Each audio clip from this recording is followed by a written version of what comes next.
Hi friends, we are going to learn a very nice example from the problem set of lesson number 3. See here, example number 2. This is circle and the line L touches the circle. जी line वर्तुळाला स्पर्श करते तिला आपण मराठीत काय म्हणतो? स्पर्शिका. इंग्लिशमध्ये काय म्हणतो? टँजंट. आणि त्यांनी इथं दिले radius is equal to 9. What is the definition of radius? Radius is a segment joining centre and point on a circle. मराठीत काय म्हणायचं? त्रिज्या म्हणजे काय? त्रिज्या म्हणजे असा रेषाखंड जो वर्तुळ केंद्र आणि वर्तुळावरील बिंदू यांना जोडतो. मग वर्तुळ केंद्र आणि वर्तुळावरील बिंदू यांना जोडणाऱ्या रेषाखंडाला त्रिज्या म्हणतात. Therefore OP is radius. आणि ही रेडियस किती आहे सांगा सर? 9. मग इथं distance OP is equal to किती विचारलं? Distance OP is equal to 9. Why? Because radius is 9. एकदम सोपं उत्तर लक्षात घ्या. त्यामुळे इथं आन्सर लिहिता येईल लक्षात घ्या. For answer is here distance OP is equal to आपल्याला काढायचं आहे. परंतु डिस्टन्स ओपी काढत असताना distance means what? Perpendicular distance. मग हे परपॅन्डिक्युलर आहे का ते लिहावं लागेल. मग हे परपॅन्डिक्युलर आहे का म्हणजे अँगल पी 90 आहे का ते लिहावं लागेल आपल्याला. मग आहे angle P 90? Yes, there is angle P is 90. Why? Why angle P is 90? Why angle P is 90? Because angle between radius and tangent is 90. मग त्याला थेरम कुठला म्हणतात? मराठीमध्ये म्हणतात त्रिज्या व स्पर्शिका प्रमेय. इंग्लिशमध्ये काय म्हणतात? Tangent theorem. इंग्लिशमध्ये त्याला काय म्हणतात सांगा सर? टँजंट थिअरम हा शब्द यायला पाहिजे. म्हणून अँगल P 90 म्हणजे OP is perpendicular to line L. Therefore OP is perpendicular to line L. म्हणजे ओपी हे काय झालं सांगा सर? परपॅन्डिक्युलर डिस्टन्स झालं. पण ओपी हे काय आहे? रेडियस आहे. The OP is radius and but OP is equal to R. OP is equal to R. Why? By definition. By लक्षात घ्या डेफिनेशन व्याख्येनुसार. OP is R, but R is 9. Therefore, OP is equal to R is equal to 9 centimetre. तर हे तुमचं answer झालं sir पहिलं. मग याच्यामध्ये तुम्हाला हे 90 दाखवणं खूप गरजेचं आहे आणि हे रेडियस दाखवणं खूप गरजेचं आहे. ह्या दोन गोष्टी जर तुम्ही नाही दाखवल्या तर तुम्हाला मार्क्स मिळणार नाहीत. ह्याला हाफ मार्क, ह्याला हाफ मार्क. 1 मार्काचं एक्झाम्पल. आता बघा बरं, distance OQ is equal to 15 centimetre. हे OQ आहे बघा. O तरी फिक्स आहे. Q कुठे आहे? Where does Q lie? चला आपण बघूया कुठे आहे. ब्लॅकने घेऊया. OQ is equal to 15. मला सांगा हे O पासून जर मी स्टार्ट केलं तर इथेपर्यंत मी आलो तर हे किती असणार आहे? हे R इज इक्वल टू 9 असेल. इथंपर्यंत 9 पण माझं 15 आहे. म्हणजे हे अजून जाऊ दे पुढे गाडी. हे 9, 10, 11, 12, 13, 14, 15 इथं आलं बघा सर. This is OQ. बरोबर आहे sir. OQ. Where does Q lie? Q lie in the exterior part of circle. Q हा कुठे राहील सांगा सर? Q हा इथं राहील, इथं राहील, इथं राहील, इथं राहील, इथं राहील, इथं राहील, याच्यावर राहील, कुठेही राहील. Q lie in the exterior part of circle. Y? का राहील बाहेर? Because here OQ is greater than R. OQ is equal to OQ is greater than R. Why OQ is greater than R? Because 15 is greater than 9. 15 is greater than 9. 15 हे 9 पेक्षा मोठा आहे लक्षात घ्या. हे 15 आहे टोटल. हे OQ किती आहे बघा सर? हे 15 आहे. आणि हे रेडियस 9 आहे. 15 इज ग्रेटर दॅन 9. ग्रेटर ज्याच्याकडे 2 टोकं ते मोठं, ज्याच्याकडे 1 टोक ते बारकं. 9 बारकं, 15 मोठं. रेडियस बारकं, OQ मोठं. मग जे OQ रेडियस पेक्षा मोठं असेल तर क्यू कुठे असणार sir? In exterior part in of the circle. Therefore Q हे जर डज असेल तर अलीकडलं डज जर पलीकडं मिसळलं तर लायचं लाईज होतं. त्यामुळे असं आपण म्हणूया लास्टला पॉइंट क्यू लाईज डज असल्यामुळं lies in the exterior part of the circle. Exterior part of circle. Exterior part of the circle. वर्तुळाच्या बाह्य भागात बिंदू क्यू असेल. आणि हे आपलं उत्तर झालं मुलांनो. कुठे असेल ह्याचं हे उत्तर. बिंदू क्यू हा वर्तुळाच्या बाह्य भागात आहे. तिसरं लय बेकार आहे, लय मोठ्या लक्षात घ्या. P Q is equal to 15 centimetre. बरोबर आहे सर. आता क्यू कुठे आहे सांगा? P Q is 15 centimetre. आणि आता त्यांनी म्हणले की how many locations of R R on the line L. आता हा जर का क्यू लाईन एल वर येणार असेल लक्षात घ्या, तरी लाईन एल जरा वाढवायला लागेल ना आपल्याला. लक्षात घ्या अशी अशी लाईन एल आली आणि ह्याला जर असं ये इकडं, मग य इकडं म्हणल्यानंतर सर ही जर का असं घेतलं आपण हे, तर हा पॉइंट क्यू इथे येईल का नाही सांगा बरं. ही लाईन एल झाली म्हणजे क्यू इथं आला बघा सर. आणि हा क्यू किती आहे सांगा? O Q 15. मग त्यांनी असं म्हणलं how many locations of R on line L. लाईनवर किती एल लोकेशन्स असतील? तर ह्या साईडला एक असेल क्यू आणि इकडल्या साईडला एक असेल की. 2 साईडला असेल ना सर तो. म्हणजे हे समजा जर असं वाढवलं तर हे किती आहे बघा सर? 1 वीत 4 बोट पुन्हा 3 बोट.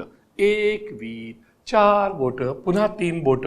म्हणजे ऑलमोस्ट लक्षात घ्या तुम्हाला इथेपर्यंत कुठेतरी तो दिसेल.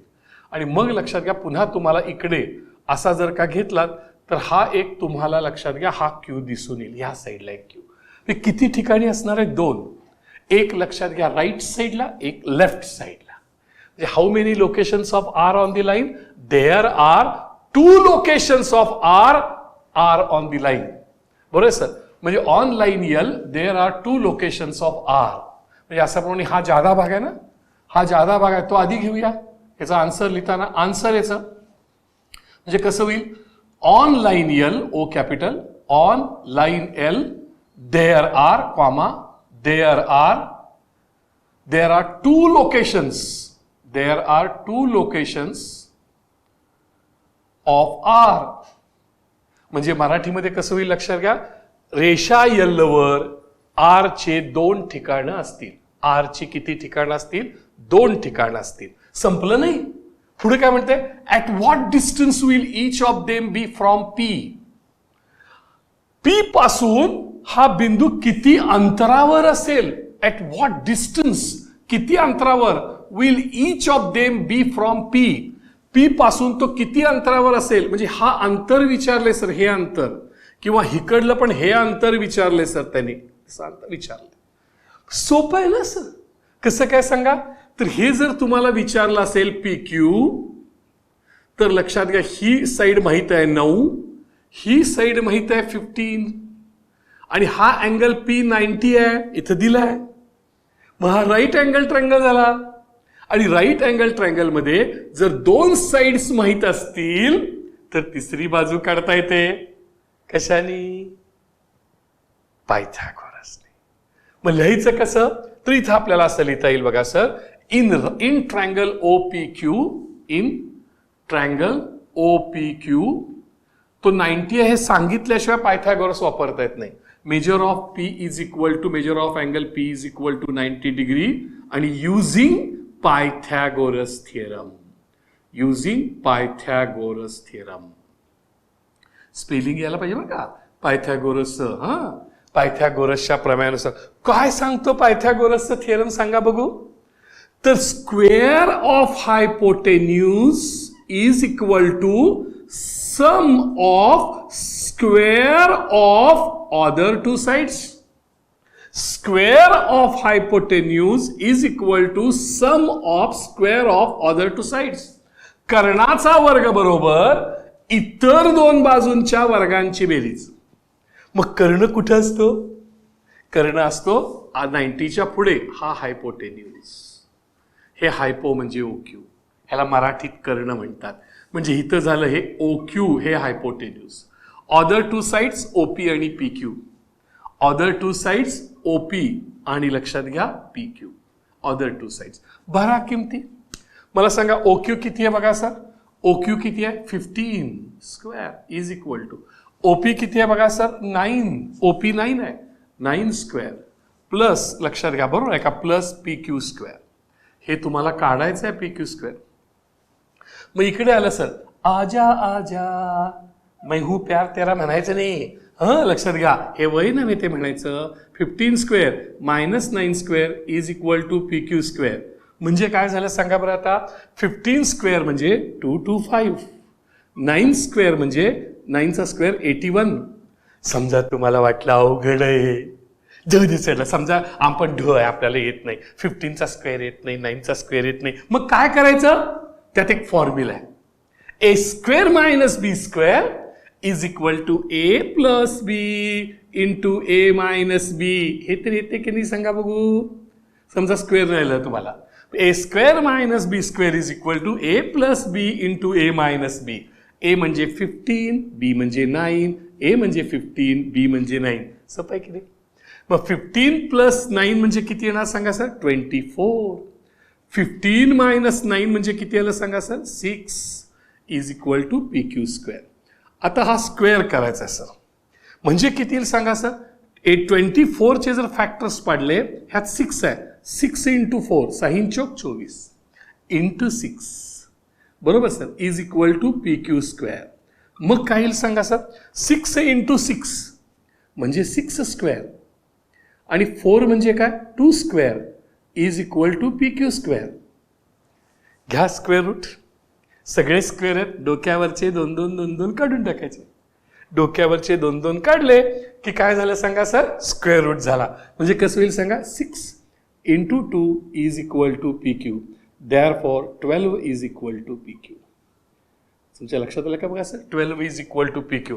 At what distance will each of them be from P? तर लक्षात घ्या हा जो काही Q आहे तो P पासून किती अंतरावर असेल 12 सेंटीमीटर. पण लिहायचं कसं तर ह्याच्यावरनं लिहायचं लक्षात घ्या. Each of them हा झाला करता. Each of them हे will इथे येईल. Will be from P लक्षात घ्या at 12 centimetre. At the distance 12 centimetre. हे वाक्य यायलाच पाहिजे. म्हणजे कसं होईल बघा सर ईच ऑफ देम ज्या मुलाला आउट ऑफ आउट मार्क्स पडायचे त्या मुलाला हे वाक्य आलं पाहिजे. Each of them will be each of them will be at the distance 12 centimeter from P. From लक्षात घ्या P. फ्रॉम P हा जादा भाग आहे. हा प्रत्येक बिंदू जो आहे Q तो लक्षात घ्या P पासून 12 सेंटीमीटर अंतरावर असेल. हे उत्तर. तर अशा प्रकारे ह्यात लिहिताना आणखीन काय राहिलं आमचं चांगलं दिसायला किंवा चांगले मार्क्स पडायला आउट ऑफ आउट जे 100 आउट ऑफ 100 पडायला तर इथं सर 1 टिंब 2 टिंब म्हणून शिकू. हे राहिलं हे द्यायला पाहिजे लक्षात घ्या. रिप्रेझेंटेशन इज व्हेरी इम्पॉर्टंट लक्षात घ्या. बरोबर आहे ना. रिप्रेझेंटेशन हे खूप महत्वाचं आहे लक्षात घ्या. तर या पद्धतीनं असं एक्झाम्पल झालं. एक्झाम्पल 1 2 आणि हे 3 बरोबर आहे सर. अशा प्रकारे 2 आकडे आपले या ठिकाणी झालेले आहेत. हा दुसरा आकडा पहिला दुसरा आणि तिसरा आकडा. ओके फ्रेंड्स इथे एक चूक झालेली आहे आणि ती जी चूक झालेली आहे ती distance P Q is equal to 15 centimetre असं म्हटलेलं आहे.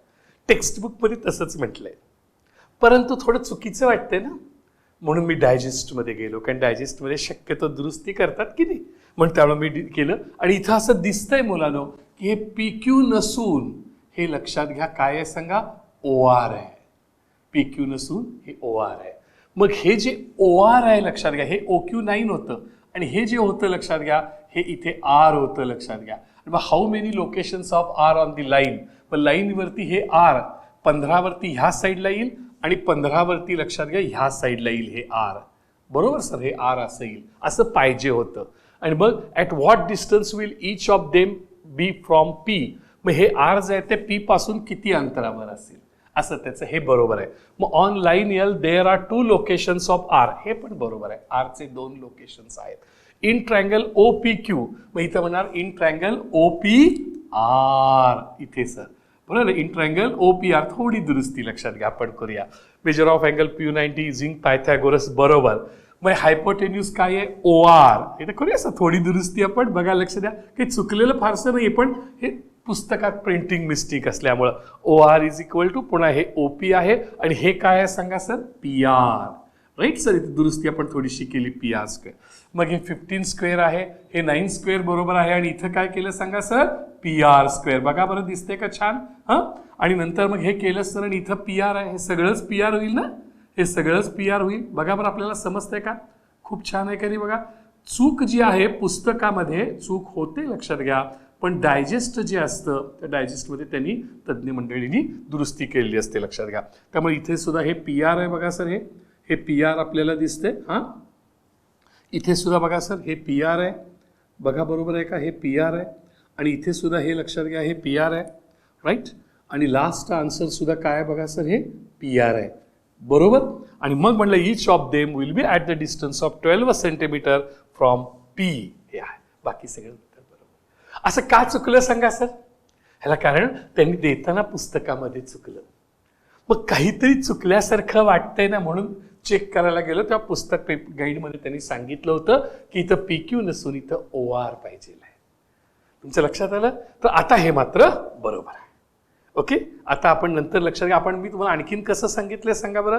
जेव्हा मी शिकवत असतो तेव्हा तुम्ही लिहून घ्यायचं का नाही, तेव्हा तुम्ही लक्षात घ्या ऐकायचं, मग नंतर पुन्हा स्टॉप करायचं, पुन्हा व्हिडिओ लावायचा आणि मग तुम्ही लिहून घ्यायचं.